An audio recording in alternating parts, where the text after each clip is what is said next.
שלום! תכירו את אופי הקטנה שלנו. בבוקר יום שישי עושה לנו איתנו סיבוב בדרך לקנות ג'חנון לכבוד שבת. טופי, תגידי שלום למצלמה. טופי, תגידי שלום. טוף טופה.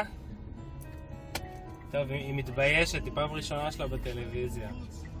יונתן, מה יש לך לספר לנו על טופי? היא כלבה טובה ויפה וחמודה. נכון מאוד, מאמי שלי. עד כמה אתה אוהב אותה 1 עד 1? 10. יפה מאוד. טוב חברים, שתהיה שבת שלום, עם הרבה אהבה והרבה טוב, למרות כל החדשות המזעזעות האלה ששומעים בחדשות. ביי ביי, שבת שלום. תגיד שבת שלום.